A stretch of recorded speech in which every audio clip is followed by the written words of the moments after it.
delta NI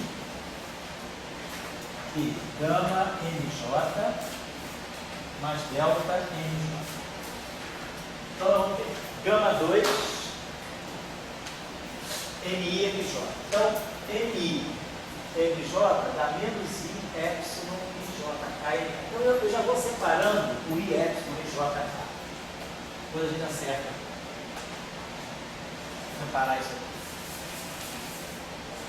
Então vai ficar gama 2, NI MJ. NI MJ dá menos I epsilon IJK, então vai ficar menos MK.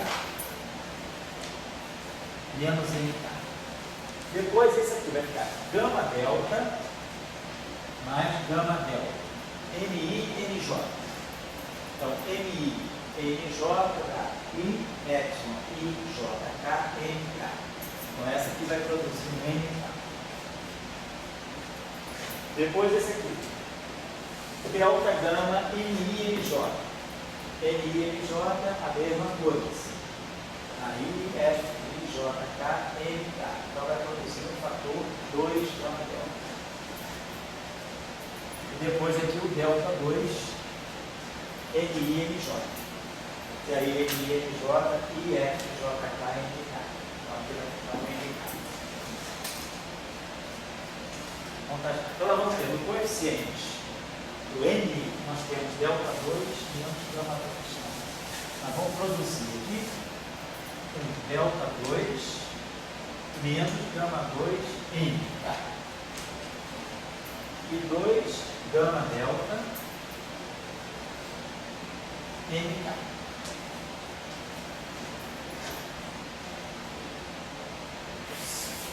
Agora vamos lá.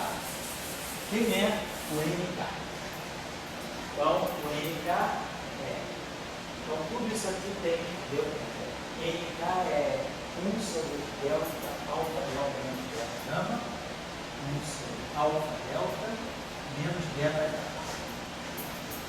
Aí, gama 2 menos M2 MK. Então, fica esse fator global aqui, delta 2 menos gama 2.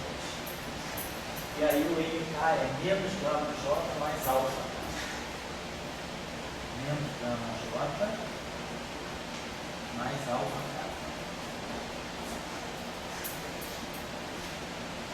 Aí seguindo a equação do errado. Aí depois o 2 gama delta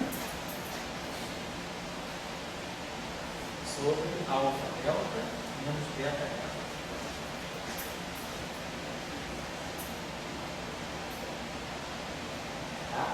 Né? 2 gama delta sobre alfa delta menos beta gama. E aí o M é delta J menos beta K. Delta J menos beta K. Certo? Então tá, nós temos ó, o IFJK está fatorado lá. Então o que nós queremos agora é eliminar o J e salvar o K. Então, vamos querer que isso aqui dê para nós um K para K. Então, vamos zerar o coeficiente do J. Então, o J, esse denominador aqui, então ficou delta 2 menos gama 2 vezes gama com sinal menos. Coeficiente do J. Menos gama, delta 2 menos gama 2. E o outro coeficiente do J é mais 2 gama delta ao quadrado. Mais 2 gama delta ao quadrado. Então, sobre o denominador, sobre o determinante. Mas isso tem que ser igual a zero. Então, esse cara aqui é igual a esse. Então, eu cancelo gama aqui, zero. Tem que 2 delta 2 menos delta 2, eu tenho que delta 2 é igual a menos gama ao quadrado. Né? Então, passa para lá, gama 2 igual a menos, o delta 2 igual a menos gama 2. Então, de novo, uma relação parecida. Delta 2 igual a menos gama 2. Outra relação aqui. Relação aqui. Essa relação aqui ficou. E essa relação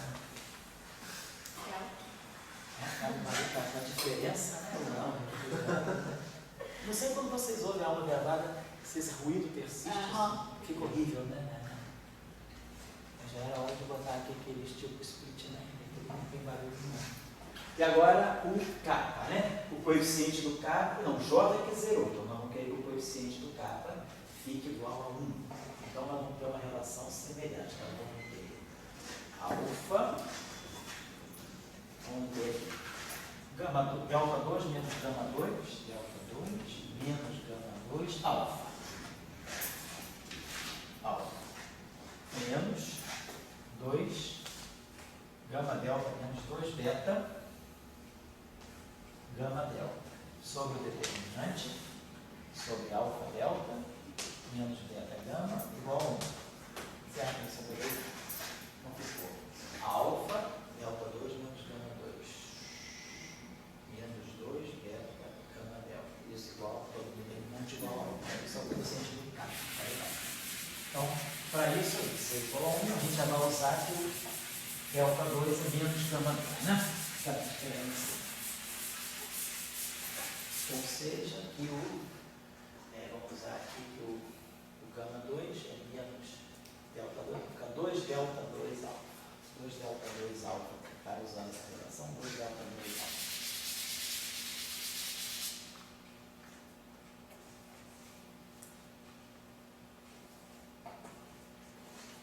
2 alfa igual a 1.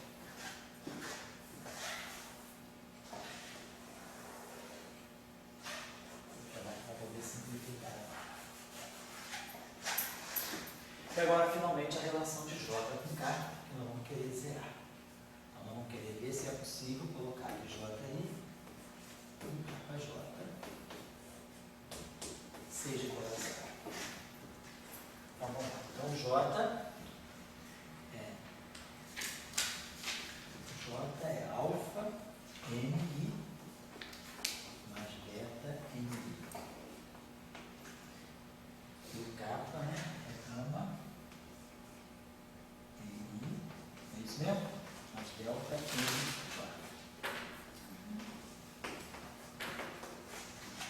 Então, de novo, então agora eu vou ter.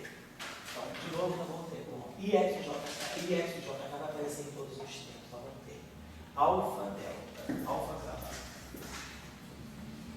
alfa gama, NI MJ, vai ficar menos NK.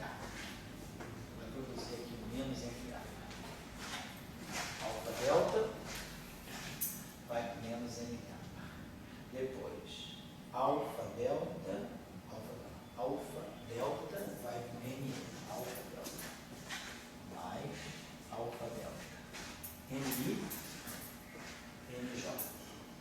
Então vai produzir o NK. Aí agora vamos ver beta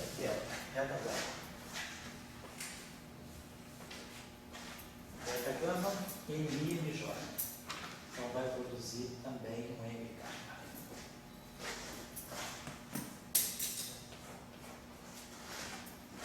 E agora o beta delta, que vai produzir o NI e o NJ, que vai produzir o MK. Beta delta, NK. Beta delta, NK.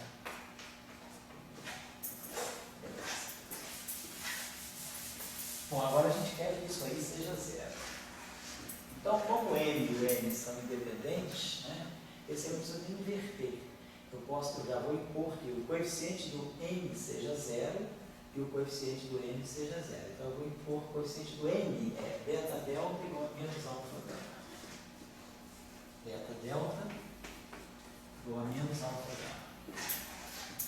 Certo? Por quê? Porque eu quero que o coeficiente do N seja zero. E N são independentes. Então, por isso aí ser zero, a parte do N tem que ser zero e a parte do N tem que ser zero. Então, ficou beta delta menos alfa gama igual a zero. Ou seja, beta delta igual a alfa gama. Beta delta igual a alfa gama e beta gama igual a menos alfa gama. Beta gama igual a menos alfa delta. A parte do N também tem que ser zero. Certo, né?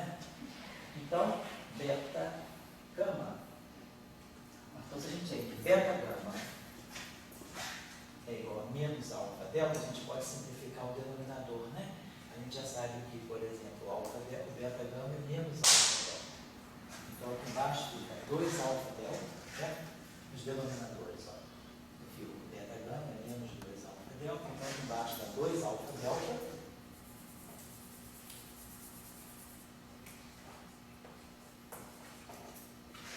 baixo também, tá? 2 alfa delta.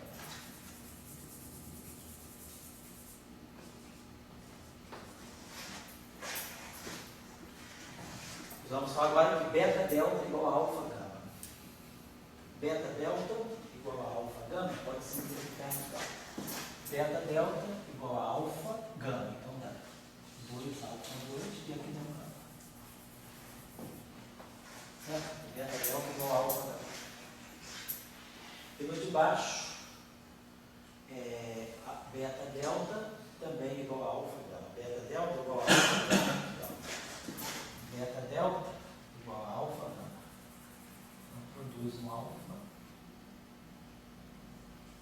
e um gama 2, não é isso? Perfeito. Porque aí eu posso cancelar os alfas, já vai facilitar a vida. Então vamos ver. Então a gente tem que alfa 2 igual a menos beta 2, delta 2 igual a menos beta 2. Então lá em cima os dois se simplificam.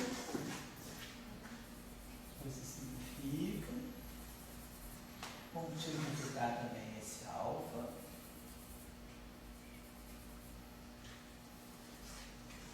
Então, a gente tem que alfa gama, 2 alfa gama sobre delta igual a 1. Vamos botar 2 alfa gama.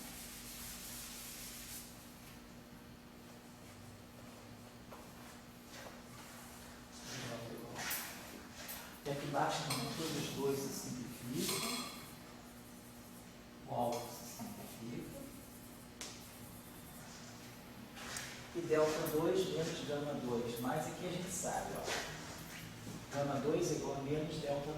Né? Gama 2 é igual a menos delta 2. Então fica 2 delta 2 sobre delta.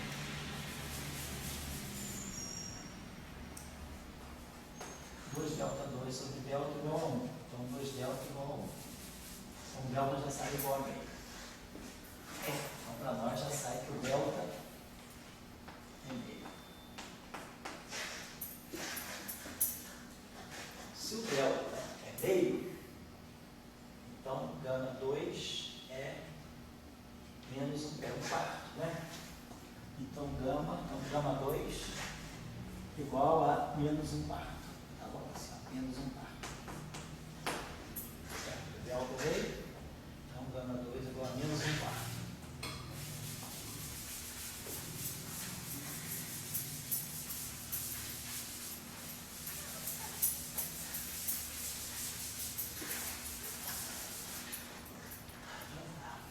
E aí agora a gente chega. Delta deu meio, então aqui sobe 4. Delta é meio. Então aqui fica um 4. Então alfa gama igual a 1/4. Certo. Então gama é mais ou menos, quer dizer, gama, vamos ver. Gama é mais ou menos I sobre 2. Então pode ser mais ou menos I sobre 2, tá certo? Legal. Aí o alfa 2, aí se eu sei gama, eu sei alfa, se eu sei alfa, eu sei beta. Então, quando esse gama é mais ou menos I sobre 2, então eu vou ter mais ou menos I sobre 2 vezes alfa igual a 1/4. Vamos ver esse 2 aqui, 2. Então, mais ou menos I eu multiplico por menos ou mais I. Então aqui fica menos ou mais I. Vai cancelar esse mais ou menos I. Então alfa fica menos ou mais. Menos se gama por mais alfa. Menos ou mais I sobre 2.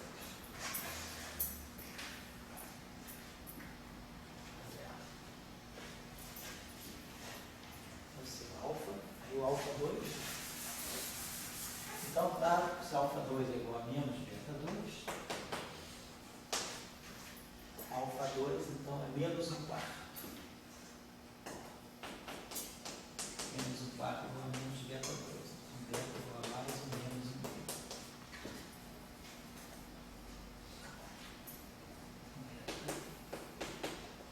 Mais ou menos 1/2. Para relembrar. Então, nós teríamos a nossa relação, quem é J, não é o JI, é alfa MI, né? Bota aí, ó, alfa MI, a gente pode colocar menos ou mais I sobre 2MI. Alfa mais beta, né? Beta MI. Mais ou menos de MI. E o kappa, a gama, é mais ou menos I sobre 2. Gama, M, mais delta M. Delta que é fixo, então delta é mais meio.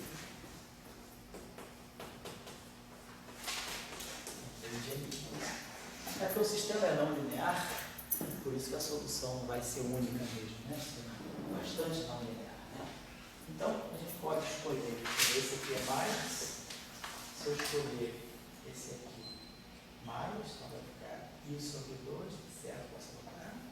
E aí, se eu escolher esse cara aqui mais, eu posso escolher esse menos ou mais, escolher esses menos, a gente escolher. Aí é indiferente, essa relação vai aparecer sempre aos quadrados, né? Então, o J fica I sobre 2M menos M, o K fica menos I sobre 2M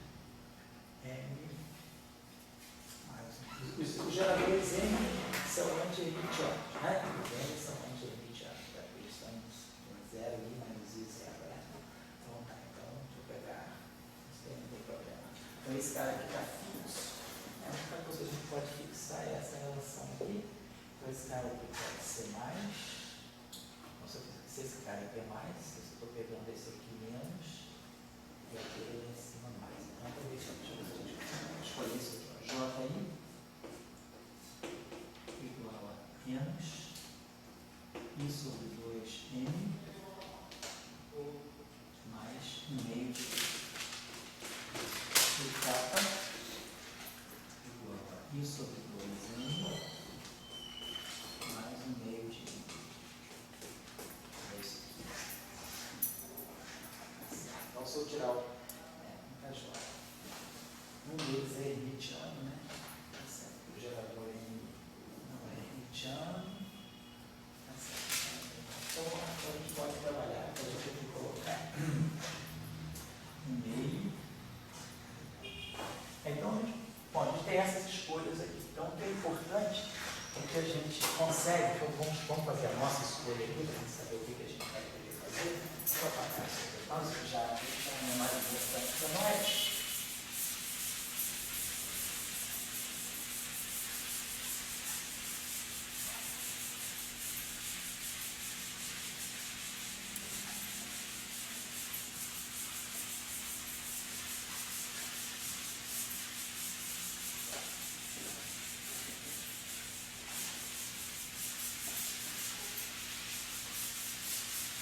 Então,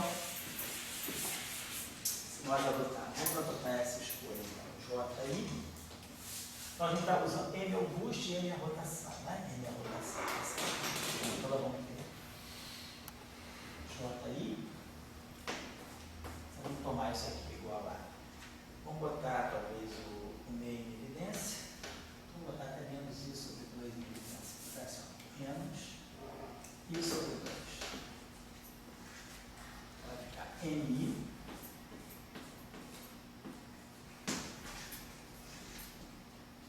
e aí aqui mais IMI, certo? Menos I sobre 2M mais 1/2 de M. E o kappa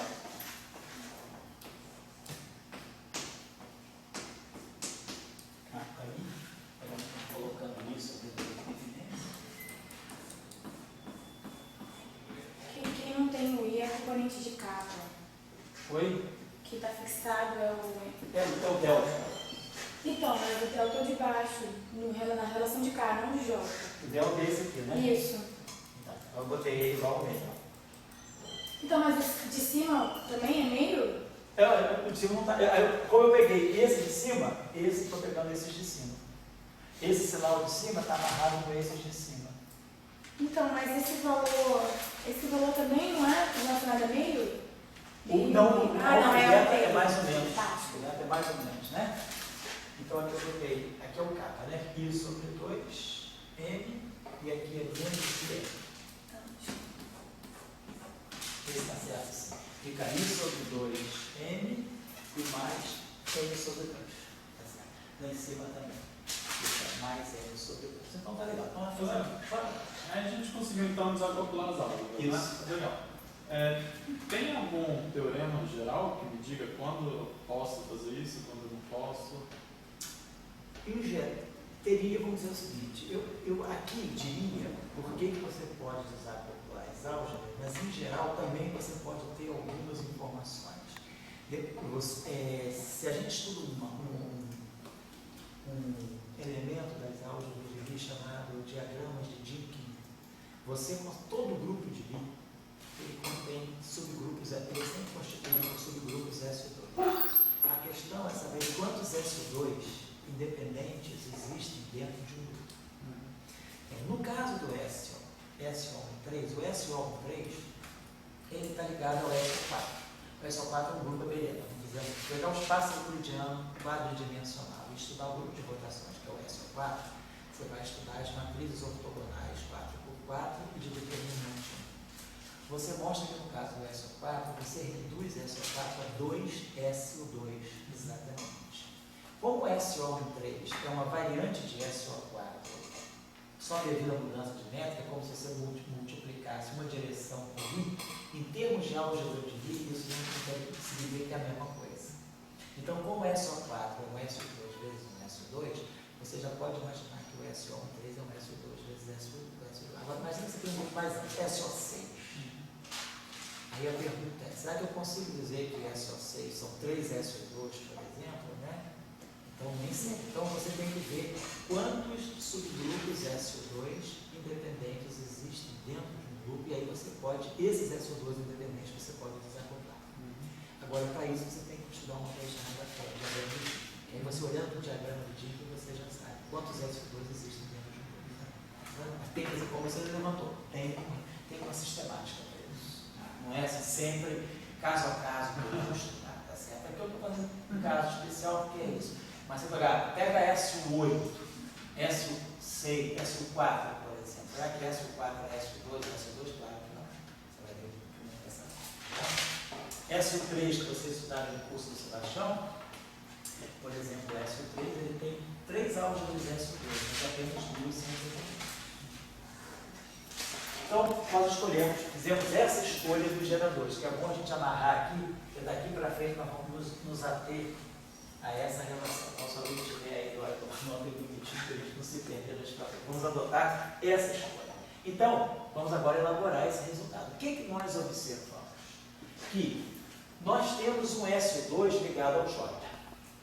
Nós temos um SO2 ligado ao K. E o J e K, como você tem 2 possibilidades de escolha de sinal. Isso.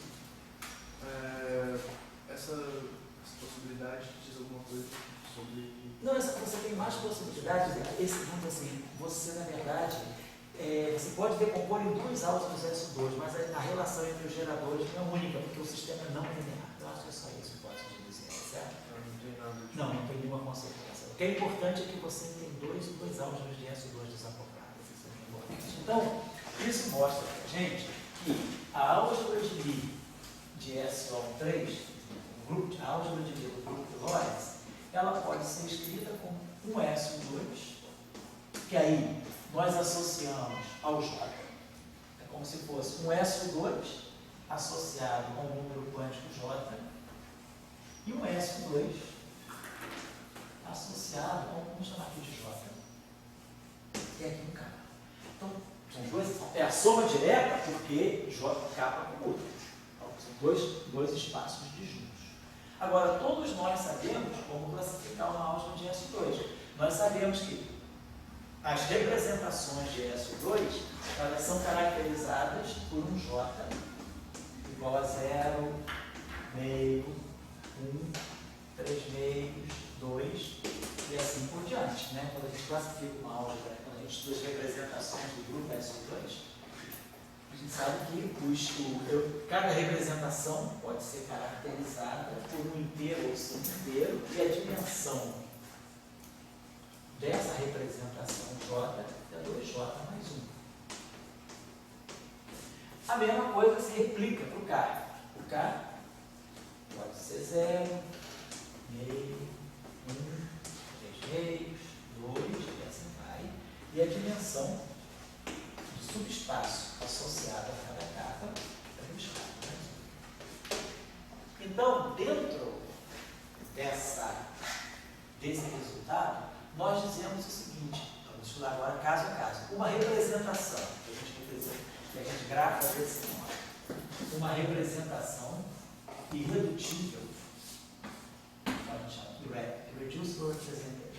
Uma dimensão uma representação irredutível do grupo de Lorentz, ela é caracterizada por um par de semi-inteiros J. E aí eu os setores J e K são completamente desacoplados. Então eu posso ter J igual a meio, K igual a 2, não importa, J e K são completamente independentes. Eu vou ter uma álgebra, eu posso trabalhar os J's numa dimensão, posso pegar J igual a 2, por exemplo, e K igual a 3 meios. J e K são completamente desconexos. Então cada atribuição que eu dou de I e de J, ou de J de K, I de J de K, cada atribuição que eu dou de J e K, eu estou escolhendo uma representação. Se eu disser que J é igual a 1, se J for igual a 1, significa que as matrizes J são 3 por 3, a dimensão. Aí eu vou estar representando no setor J, se o J for igual a 1, eu estou representando no setor J a álgebra divide S2 por matrizes 3 por 3. Se o K for igual a 2, 2K mais 1 é 5. Então, eu estaria representando as matrizes K por matrizes 5 por 5. Então, eu teria um espaço, o J, 2 por 2, 3 por 3, e K, um espaço 5 por 5. Então, para cada valor de J, eu posso ter todos os possíveis valores de K. Né? Então, a gente sabe que então, a representação irredutível vai ser sempre caracterizada por um par de inteiros ou semi-inteiros, e a dimensão dessa representação. Se esse cara tem dimensão 2J mais 1 e esse cara tem dimensão 2K mais 1, então, para cada componente daqui, eu posso ter todas as componentes daqui. Então, a dimensão é 2J mais 1 vezes 2K mais 1. Agora, o que é J e o que é K? Nós já vamos ver. Vamos pegar um caso específico para a gente pensar o que ele faz J e o que ele faz K. Mas o que a gente está dizendo é que nós já sabemos, isso é que é se eu sei J e se eu sei K, eu sei sigma 0i e sei sigma J. Se eu sei sigma 0i e sei sigma J, eu sei todos os bustos e todas as rotações. Então eu sei quem é o sigma i. Então eu sei todos os geradores do grupo de Lorentz. Então, conhecendo J e K, vamos fazer o exemplo agora, a gente conhece sigma 0i e sigma J, portanto eu conheço os sigma minis. Então, num certo JK, se eu conheço os sigmas, eu conheço como é que estão as relações de Lorentz atuam. Eu vou tomar devagar aqui. Tá Eu legal. entendo que você conseguiu entender, por exemplo, o escola do 3 seria uma molécula. Você conseguiu entender os partes dela. Então você colocou 2 Isso, duas MTF. Agora, a cada S2 é um grupo que já vem lá com os históricos muito. Pois é, então vamos chegar para o instantinho só. Mas eu queria fazer justamente esse JK, eu queria assim, esse primeiro como um número matemático, antes de estar com viagens maiores. Você podia. Não, porque o que a gente observa justamente é isso. SU2, nós já sabemos que, na verdade, é a álgebra de Lie SO3. Então eu tenho 2 SO3.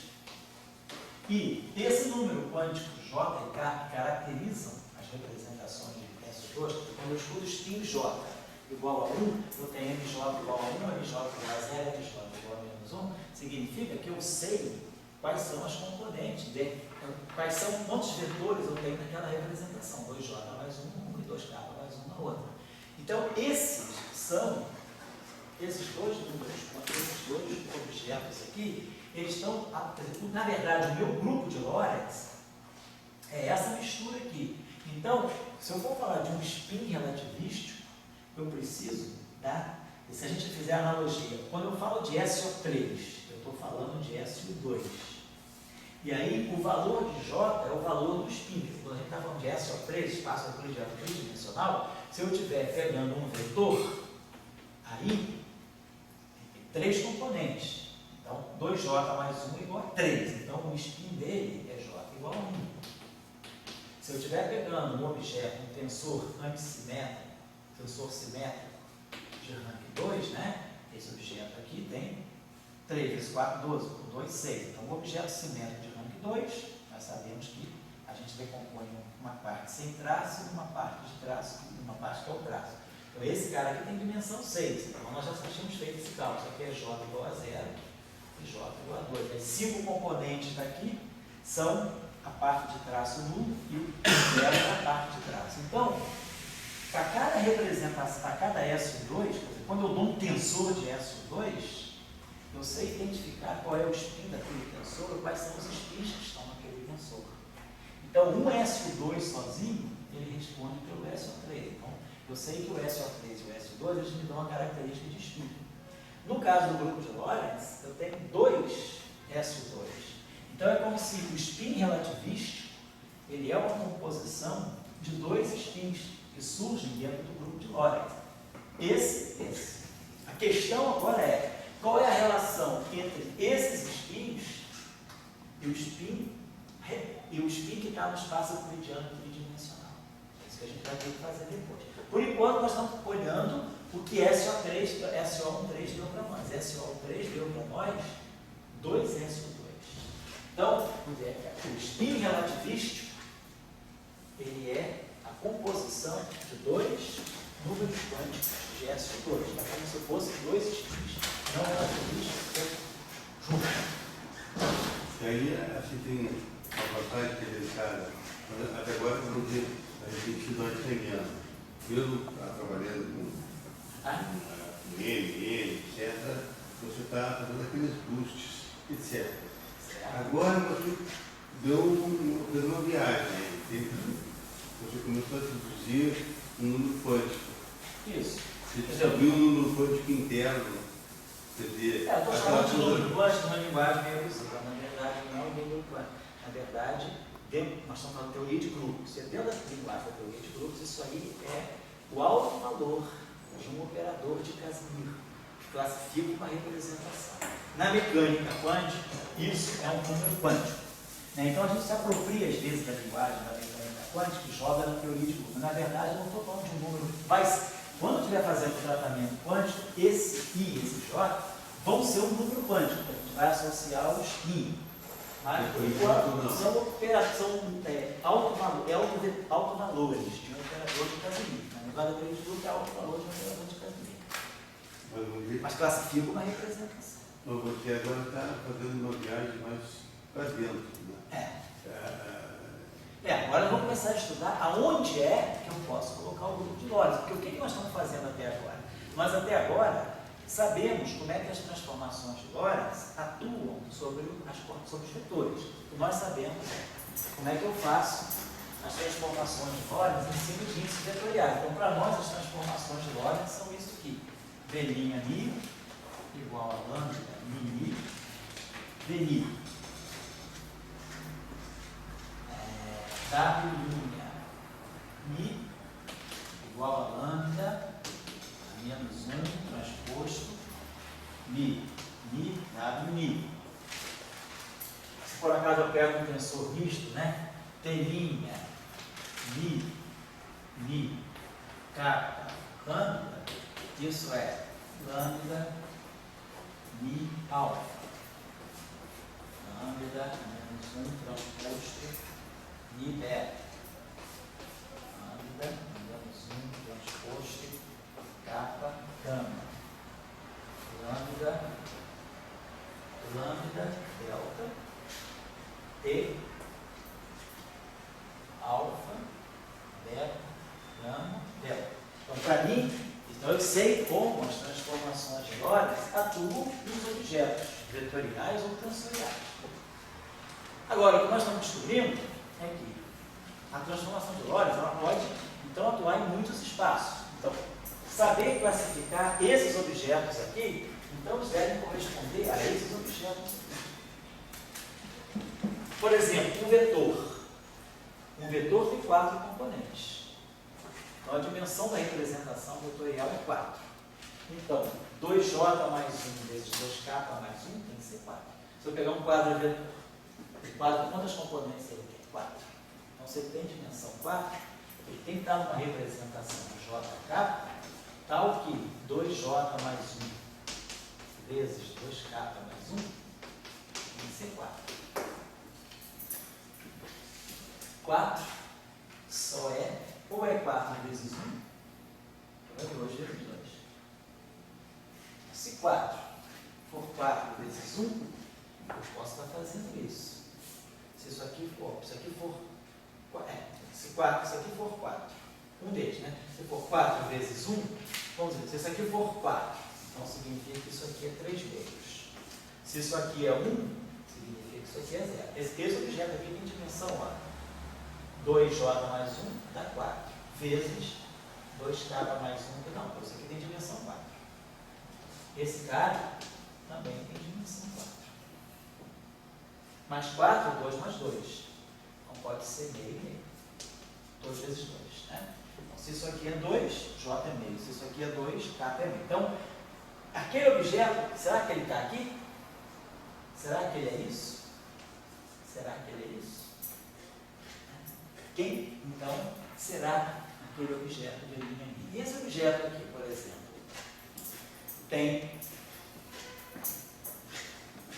4 vezes 4, 16, vezes 4, 64, vezes 4, 256 componentes. Tem 256 componentes, a dimensão dele é 256.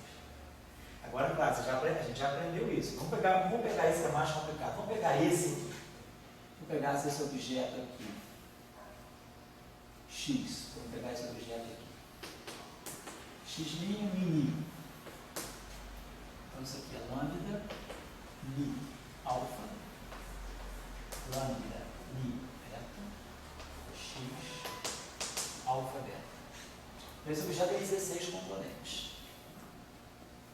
Se o objeto, agora, todos nós sabemos que um objeto de 2 índices, um tensor de 2 índices, pode ser decomposto numa parte simétrica e numa parte assimétrica. Então, se eu pegar esse cara, x, e quebrar ele numa parte simétrica, mais uma parte antissimétrica, isso aqui é simétrico. O objeto 4 por 4 simétrico, 4 vezes 5, 20 por 2, 10, tem 10 componentes. O objeto antissimétrico 4 por 4 tem 6 componentes, então 10 mais 6, 16. Então, realmente, ó, 4 vezes 4, 16. Então, as 16 componentes desse tensor, elas podem se reagrupar, elas se distribuem num tensor simétrico e num tensor antissimétrico. Mas nós já tínhamos aprendido aqui também que todo tensor simétrico pode ser quebrado num tensor simétrico de traço nulo mais o traço. O traço é um objeto único. Então, 10 eu posso quebrar em 1 mais 9. Aqui está o traço desse tensor e aqui está o tensor simétrico de traço nulo. Então, na verdade, esse objeto ele é 1 mais 9 mais 6. Então, dentro dele, tem 3 representações que não se misturam segundo transformações de Lorentz. Porque uma transformação de Lorentz nunca vai levar um cara simétrico e um cara assimétrico. É só ver aqui. Se esse cara é simétrico, então, se esse cara é simétrico, automaticamente isso aqui fica simétrico. Então, a transformada de um cara simétrico é simétrico. A transformada de um cara assimétrico é assimétrico. A transformada de um cara de traço nulo é um traço de traço nulo. Então, uma transformação de Lorentz leva esse na mesma categoria, leva esse na mesma categoria, leva esse na mesma categoria. Então, aqui dentro, eu tenho 3 representações de Lorentz que não se misturam com transformações de Lorentz. Então, eu tenho uma representação de dimensão 1. Se 2j mais 1 vezes 2k mais 1 é 1, 1 só pode ser 1 vezes 1. Então, j é 0 e k é 0. Então, essa é a representação 0, 0. É a representação dos escalares. 1 vezes 1. 2J mais 1 é 1, 2K mais 1. Então, assim, já não tem componente nenhum, só tem uma componente, esse objeto tem que ser um escalar. Então, a representação 0, 0 é onde eu coloco os meus escalares. Depois, esse cara aqui tem dimensão 6. 6 pode ser 6 vezes 1, pode ser 2 vezes 3. Então, onde é que está? Aquele 6 seria o quê? Seria 2 vezes 1, seria 2 vezes 3, 6, né? O que ele seria? Que dimensão é aquela, né? Ou seria 6 vezes 1? Então, nós vamos começar a saber, a buscar esses tensores, eles têm que estar todos organizados dentro de representações de J. Isso aí, beleza. Isso aí está fácil. A gente está vendo. Qualquer tensor que eu imaginar, eu posso, trabalhando dessa forma, categorizar ele aqui. O que não está ali, o que não está lá, e que só nós vamos poder descobrir por aqui, são os extensores. Aquela representação lá, ela só mexe com o índice do espaço-tempo. Todo objeto que está ali precisa ter índice mini. Ele tem que estar projetado nos eixos T, X, Y, Z. Mas, essa representação me diz que eu posso ter um objeto que pode ser meio zero. Imagina se eu pegasse J igual a meio, K igual a zero. Dimensão disso é 2. Representação total é 2. Então, se esse cara tem dimensão 2, ele não pode ter nenhum índice μ, porque no mínimo esse índice μ vai de 0. 0 a 3, são 4 componentes. Então, o objeto que tem 2 componentes, ele não pode estar nunca no espaço. E aonde é que ele está? Que espaço ele está? A álgebra me diz que ele existe, mas o espaço que me gosta não tem. Não tem como colocar índice de espaço. Então, aonde é que ele está? Se o J é meio e o K é 1, aonde é que ele está? A gente vai aqui. Eu vou acertar isso, eu estou só motivando para vocês a discussão. Se o J é meio, se aquele cara tem J igual a meio, K igual a 0. Então, J igual a meio. Então, é isso que garante que ele tem dimensão 2. No setor J. No setor K, a dimensão é 1. Então, no final do dia, esse cara aqui só tem uma dimensão, tem uma componente. Esse cara aqui tem 2. Então, 2 componentes, cada componente desse vezes esse vai dar 2 no final do dia. Então, esse objeto tem 2 dimensões. Mas como é que eu posso representar esse objeto aqui? Onde é que eu estou vendo a existência dele? Se ele está na representação J igual a meio, eu sei que o meu J satisfaz a essa relação. JI, JJ é igual a I, epsilon e JK. Essa dimensão, esse objeto aqui, no setor J, esse operador aqui, essa matriz aqui é 2 por 2, que é a dimensão desse espaço é 2. Então, quais são as matrizes 2 por 2 que vocês conhecem que satisfazem exatamente essa álgebra? Matriz de Pauli. Isso, as matrizes de Pauli são de 2. Então, isso aqui tem que ser sigma I sobre 2. Isso aqui tem que ser sigma J sobre 2. Isso aqui sigma K sobre 2. Se eu colocar as matrizes de Pauli sobre 2, essa relação se fecha bonitinha para a matriz de 2 por 2. Se o K é igual a 0, se a dimensão desse cara é 1, significa que se o K é igual a 0, quando a gente tem spin 0, todos os geradores são nulos. Então, isso significa que eu estou trabalhando numa situação em que as matrizes J são as matrizes de Pauli sobre 2 e os K's são 0. Eu tenho spin 0, um objeto que tem spin 0 não tem gerador nenhum, não tem rotação, é o escalar. Então, se eu pegar a representação meio zero, só para vocês terem ideia, se eu pegar a representação meio zero, eu vou ter JI igual a sigma sobre 2. Eu vou ter KI igual a 0. 0 e matriz de Pauli sobre 2. Então, se eu sei J e sei K, eu sei NN. Então, se isso aqui é 0, N tem que ser igual a IN. Então, a matriz NI é igual a INI. Mas se JI é igual a sigma I sobre 2, então se o J é sigma sobre 2, isso aqui é menos I sobre 2, mas o N é igual a IN. Então, isso aqui vai ficar 2IN. I com menos I dá 1. 2 cancela com 2. Então isso significa o seguinte, que os geradores das rotações são exatamente as matrizes de Pauli sobre 2. Então eu sei, eu já conheço lá da mecânica, eu já sei da teoria de grupo, da mecânica quântica, que quando eu estou trabalhando com as matrizes de Pauli sobre 2, as matrizes de Pauli sobre 2, elas estão atuando justamente em objetos que são os extintores. Esse alfa e 2. E se o n é sigma sobre 2, é claro que o m é I sigma sobre 2.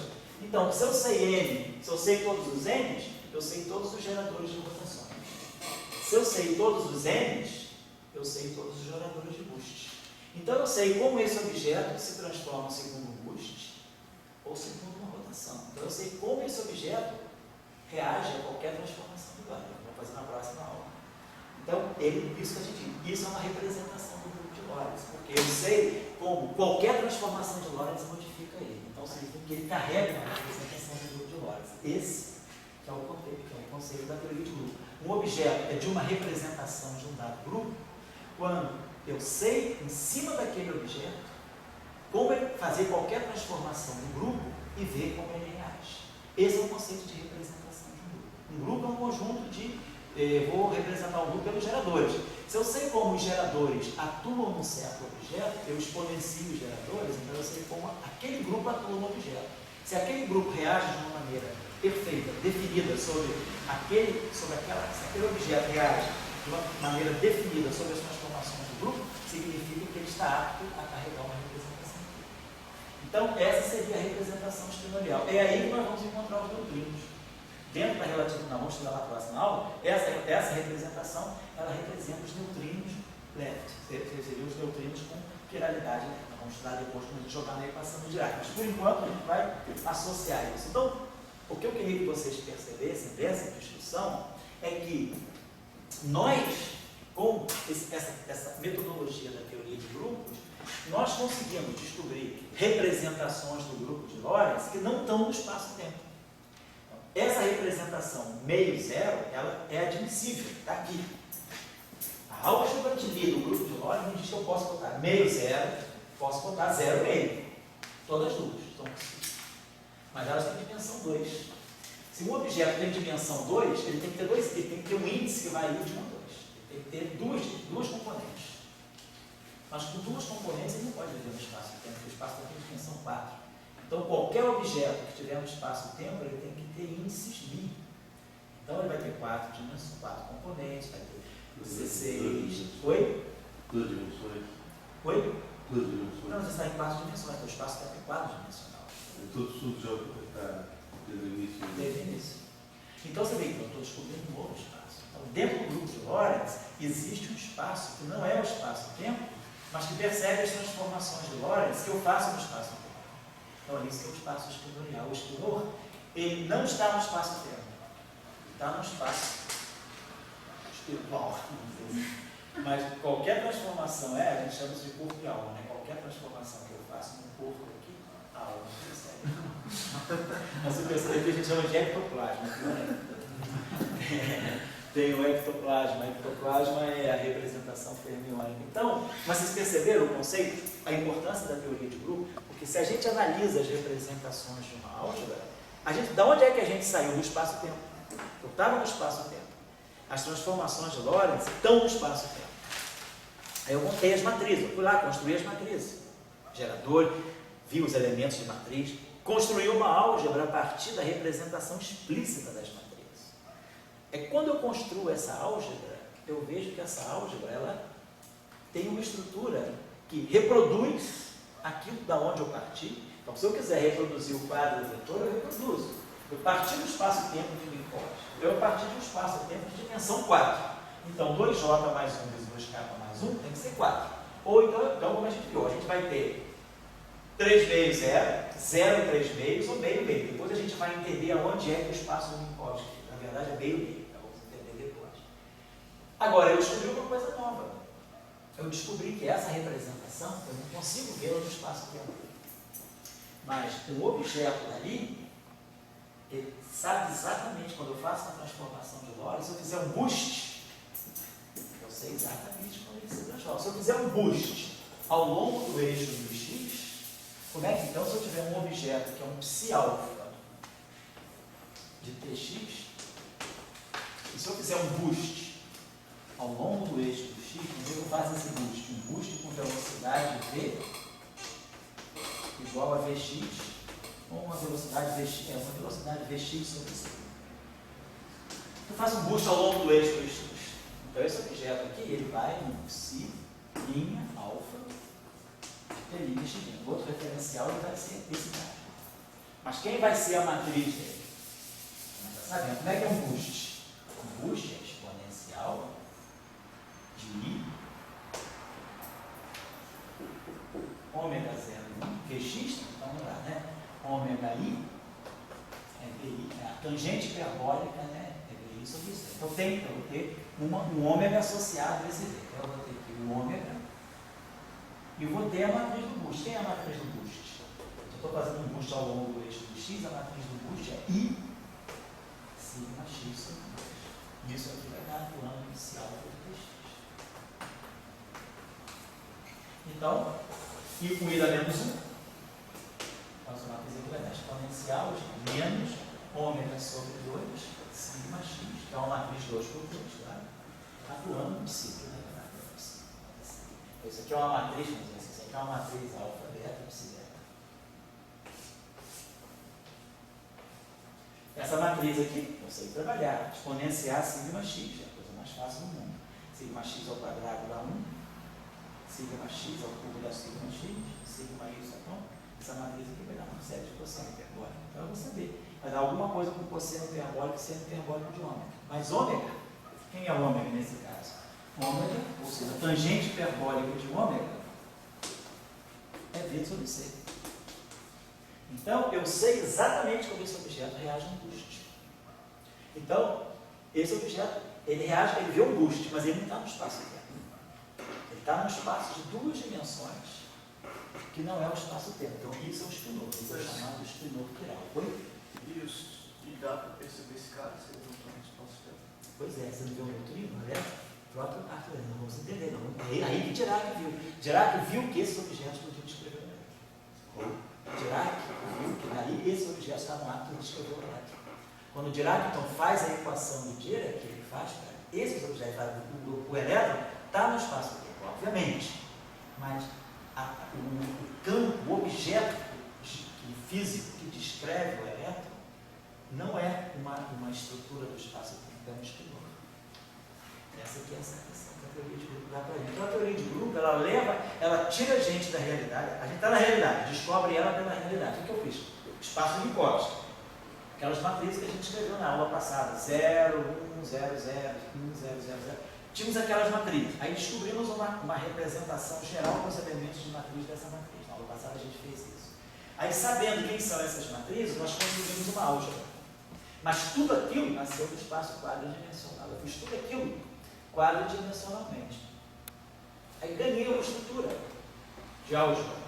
J com J dando J, K com K dando K, J com K dando 0.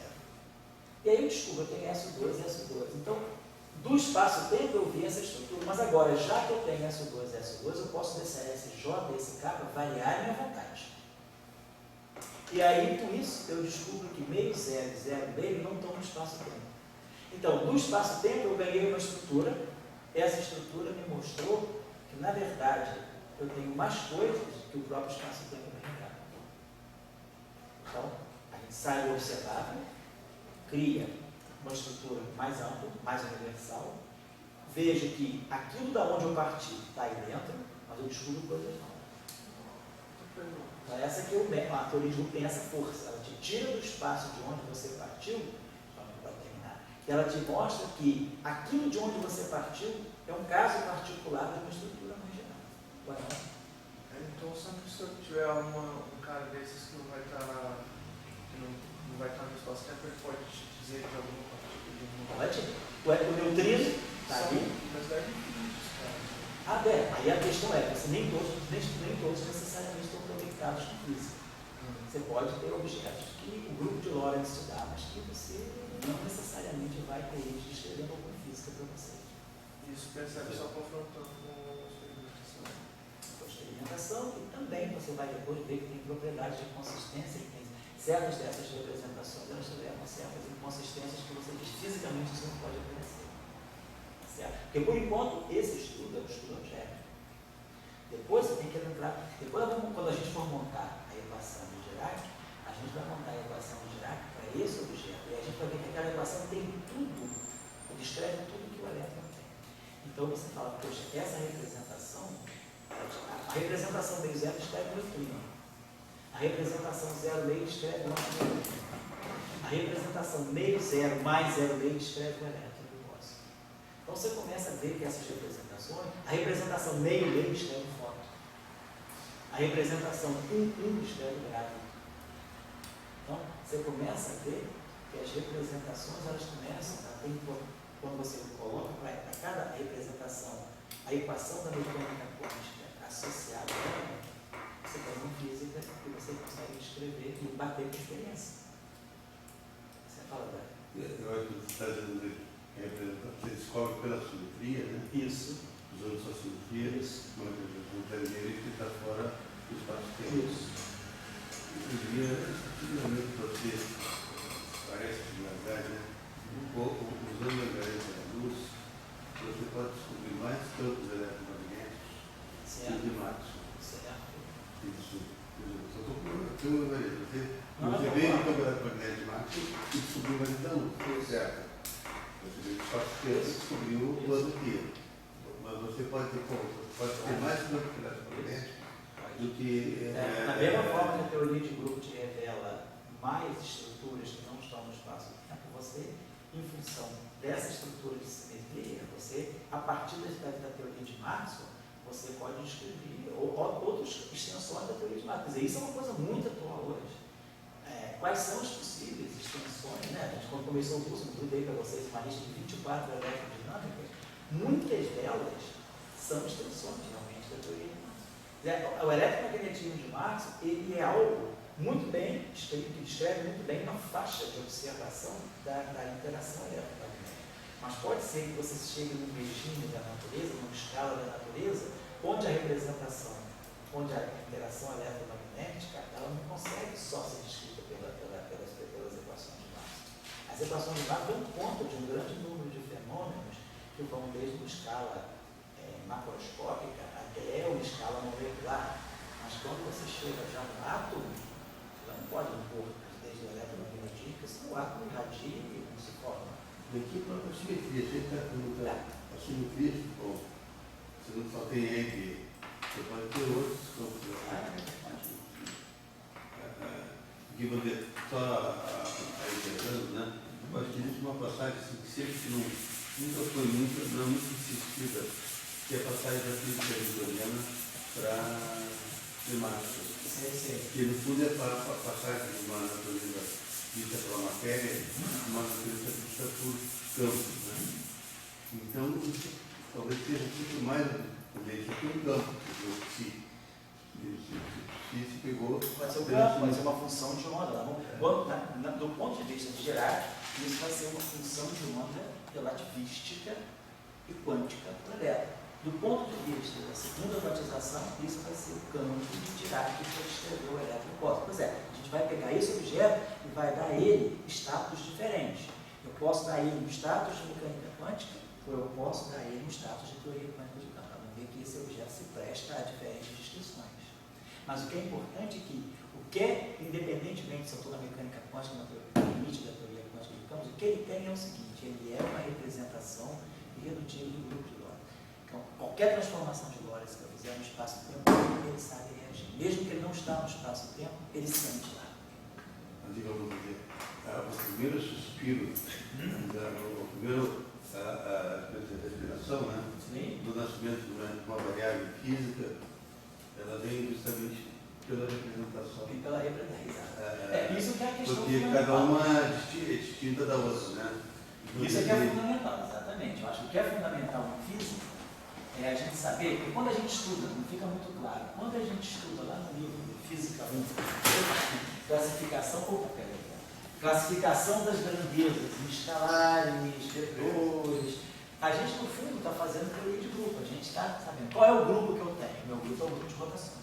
Então, uma grandeza escalar, uma grandeza vetorial, uma grandeza tensorial, uma grandeza espinorial. Então, a primeira coisa que eu tenho que saber é: eu quero fazer física. Aonde? Em qual espaço-tempo? No espaço euclidiano? No espaço tipo Minkowski? No espaço de De Sitter?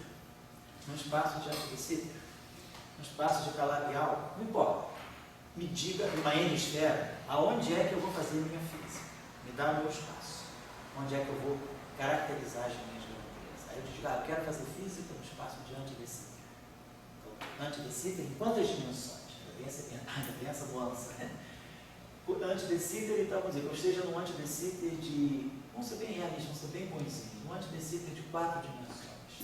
Então, se eu estou no De Sitter de 4 dimensões, meu grupo é SO 2, 3.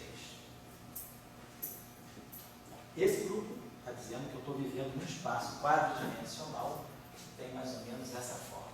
Não é um espaço-tempo plano, é um espaço-tempo com essa forma. Então tem um tipo de intervalante. Estou vivendo aqui, eu vou fazer minha física aqui. Então eu tenho que estudar as representações desse grupo. Eu vou caracterizar também por um J e por um K.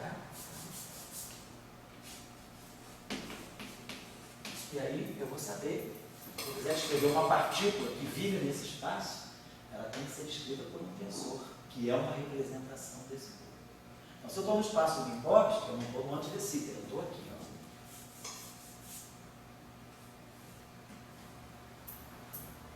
Então, eu tenho que estudar as representações desse cara, que é o que nós fizemos nessa aula. Então, agora, qualquer física que eu fizer, eu tenho que classificar todos os objetos que eu usar numa equação física como sendo escalares, vetores, tensores ou espinores desse grupo. Então, se o meu exercício, né, meu Halliday 1, desse exercício, ele classifica todas as grandezas, eu dou uma série de grandezas para você classificar esse grupo de SO13. Me dê um exemplo de um escalar de SO13. Você pode ser o comprimento de um quadro vetor. Me dê um exemplo de um vetor em SO13. Potencial eletromagnético amigo. Me dê um exemplo de um espinor em SO13. O campo de Weyl, campo de Dirac. Me dê um exemplo de um tensor de SO13, o F mini eletromagnético. Então, todas as equações físicas agora, toda e qualquer grandeza física, ela tem que estar numa representação JK de SO13. É esse que é o conceito de covariância. Covariância física significa isso. Qualquer grandeza física que você pegar, ela vai ter que ser uma representação certinha do grupo de simetria do que é o espaço-tempo. E aí, uma equação física, ela tem que ser homogênea. Se ela é uma soma de termos, cada termo tem que estar na mesma representação que o outro. Eu não preciso, dentro do mesmo termo, ter. Eu posso pegar dois vetores, eu posso ter uma equação que seja um escalar mais um escalar igual a outro escalar. Essa equação aqui é covariante? É. Por quê?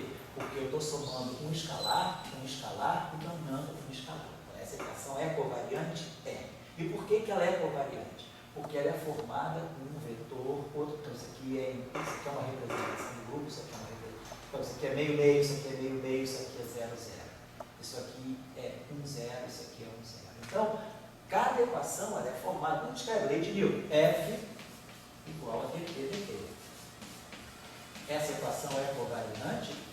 É por quê? Porque isso aqui é um vetor de SO3, isso aqui é um vetor de SO3 e isso aqui é um escalar de SO3. Então, vetor sobre escalar dá vetor. Então, vetor. Então, essa equação ela tem vetor de um lado e vetor de outro. Se eu pegar, por exemplo... O cachorro está certo. Então, essa grandeza aqui, isso aqui é R vetor P. Então, isso aqui é um vetor? É. Isso aqui é um vetor? É. Isso aqui é um tensor? É um tensor. Mas isso aqui é um vetor? É. Mas esse vetor é equivalente a um tensor. Então, essa equação é covariante. Então, a gente define o espaço-tempo. Então, todas as grandezas físicas que você for definir tem que estar numa certa representação daquele grupo. E aí você vai combinar essas grandezas físicas para ter uma equação que seja homogênea. Vetor mais vetor igual a vetor. Tensor mais tensor igual a tensor. Espinor mais espinor igual a espinor. Ou tensor vezes vetor vezes espinor mais Outro vetor vezes outro espinor tem que ser vetor vezes espinor. Então a grandeza tem que ter uma homogeneidade não só de dimensão, mas também com características de covariância. É isso que se chama covariância. Covariância é quando você classifica todos os objetos que são representações irredutíveis de um certo grupo. Que é o que a gente faz, às vezes, implicitamente, quando a gente faz mecânica newtoniana. Mecânica newtoniana, qual é o grupo que eu estou usando? SO3. Meu grupo é o grupo de rotações espaciais. Então, esse é o grupo da mecânica newtoniana. Na verdade, é o grupo de Galileu. Do ponto de vista dos tensores, é o grupo SO3. Então, toda e qualquer grandeza física vai ter que ser um objeto de SO3. Eu tenho escalar, que é o tempo, que é a temperatura. Tenho o vetor, que é a posição, velocidade, aceleração, força. Tenho o tensor, que é o momento de inércia. O momento de inércia lá que a gente representa, na verdade, o momento angular é vetor P, o tensor de inércia exatamente é X, é alguma coisa do tipo X e XJ. Eu não lembro exatamente o tensor de inércia é algo desse tipo. É um tensor de rank 2. Então, tensor de inércia. Geralmente a gente trabalha com os eixos de simetria e aí a gente acaba produzindo o tensor de inércia, né? Às vezes o momento de inércia acaba sendo escalar, porque na verdade a gente pega as representações irredutíveis que tem aqui dentro. Mas na verdade, né, a gente está falando do tensor do momento de inércia, que também é um tensor, mas é um tensor de quê? De SO3. Ou tensor de energia-momento. Energia é um escalar, momento, e depois o tensor de tensões. Então, todas essas grandezas são representações irredutíveis de SO3. Então eu faço a minha mecânica newtoniana dessa forma. Tudo tem que estar bem classificado. Eu não posso ter uma grandeza que não seja nem vetor, nem tem que ser alguma coisa. Ou então espinor. Só que com a mecânica clássica nós não usamos espinor, né? Mas aparece já na mecânica quântica. Quando eu faço mecânica quântica no espaço euclidiano, a função de onda do elétron, né? Quando a gente estuda o experimento de Stern-Gerlach, então quando a gente estuda, né, os orbitais do elétron no átomo de hidrogênio, a gente associa ao spin uma função de onda que é um espinor de SO3 ou de SO2. Então, o espinor, ele é uma representação irredutível de SO3, é a representação J igual a meio. Só que ele não aparece na mecânica clássica, essa representação. O momento angular orbital, sim, o LI, né? O I menos I acostado, X e DJ. Então, esse objeto aqui, ele é o momento angular orbital, ele aparece como vetor tanto na mecânica quântica quanto na mecânica clássica. Mas o spin, ele só aparece na mecânica quântica. E ele aparece sempre inteiro, mas é uma representação irredutível de SO3. Então a gente precisa sempre classificar todas as representações irredutíveis do nosso grupo espaço-temporal. Então isso nós estamos fazendo no espaço mitológico agora. Quando a gente tem o grupo de Lorentz, a gente está buscando todas as representações irredutíveis do grupo de Lorentz. Vamos agora, na próxima aula, classificar uma. Vamos pegar o escalar, vamos pensar do 0, 0. Depois vamos pegar o meio 0. Depois vamos pegar o 0 meio. Depois vamos pegar o meio 0 mais 0 meio, fazer uma soma direta. Depois vamos pegar o meio meio. Depois vamos pegar 1 meio, 1 meio, 1 e 1. Vamos fazer todas, até os números, até o gráfico. Aí vocês vão ver o que significa cada representação irredutível do grupo de Lorentz. Está claro o conceito que eu estou tentando introduzir para vocês? Então, isso quer dizer, estou fazendo, isso é um exercício de teoria de grupo que nós estamos aplicando a relatividade especial. Nós podíamos estar fazendo, do ponto de vista metodológico, nós estaríamos fazendo o mesmo exercício que eu fiz agora se nós estivéssemos estudando o espaço de antidecismo. Estudando o espaço de antidecismo quadro dimensional, que é o SO23, eu ia fazer uma coisa, ia pegar as matrizes, ia construir a álgebra, ia tentar reduzir a álgebra de SO2, ia ver como é que eu classificava cada representação, e aí ia começar a ver quem são os geradores em cada representação. Certo? Essa metodologia é universal na teoria de grupo. Se você quiser fazer física em 10 dimensões, depende do teu estudo. É um espaço de 10 dimensões com quantos tempos e quantos espaços. Quando que Bianca dá alto delírio sábado à noite, e fala, não, para mim meu espaço-tempo tem 3 eixos temporais e 7 eixos espaciais. Então, Bianca vai fazer esse belo exercício.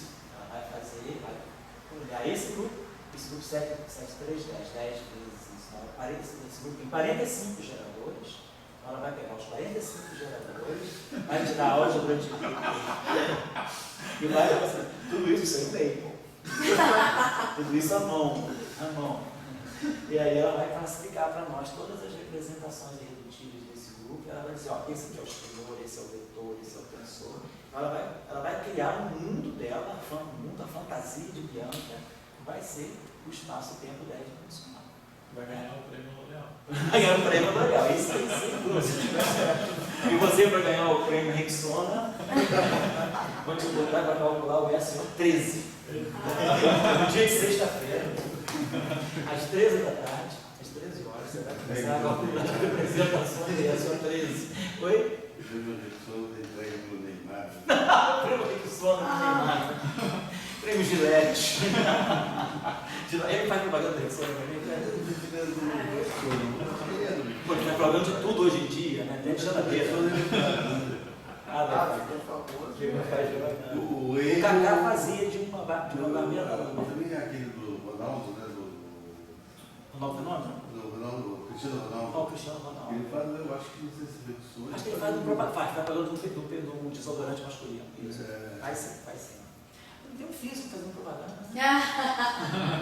Pô, pediu o presidente da SBF, o professor Celso, muito simpático. Não, o professor Celso é simpático, você veste bem, podia fazer propaganda, sei lá, de alguma coisa.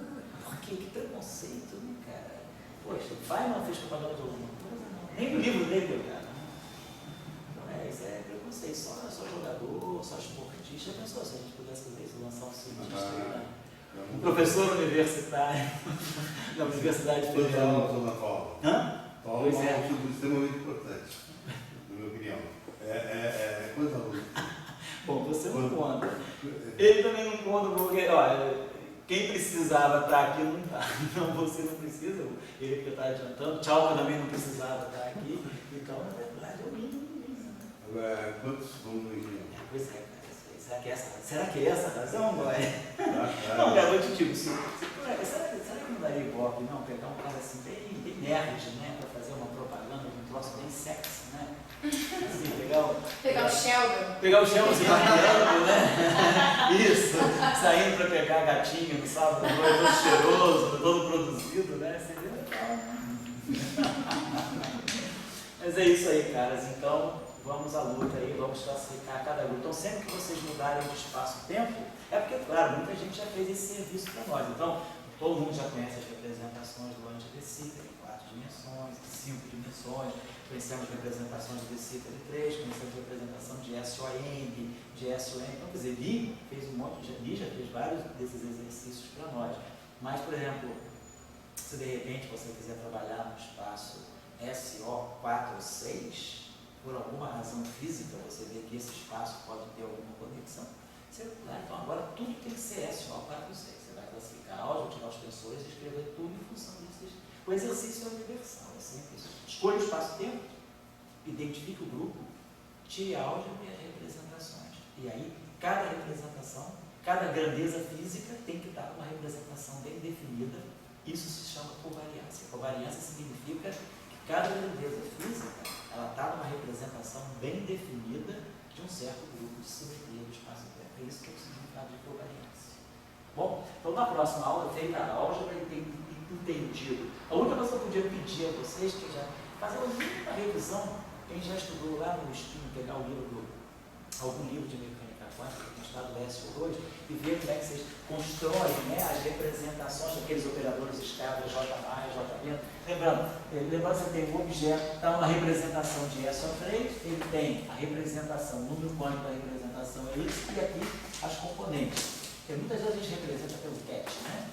J, J. Mas a gente está, na verdade, falando disso. Eu tenho um vetor que está na representação J e as componentes dele são Vn. E esse Vn vai de menos J até mais J. Então são as duas J mais 1 componentes. E aí, como é que eu tiro as matrizes de rotação? Como é que eu tiro Jx, Jy e Jz nessa representação? A gente atua com aqueles operadores J e J menos, né? Constrói uma base que esses caras aqui são autovalores de J2 e Jz, J2 é J, J mais 1, Jz, N, J. E aí a gente constrói o J mais e o J menos. Sabe estudar qualquer representação de SO2. Se eu sei estudar qualquer representação de SO2, eu sei isso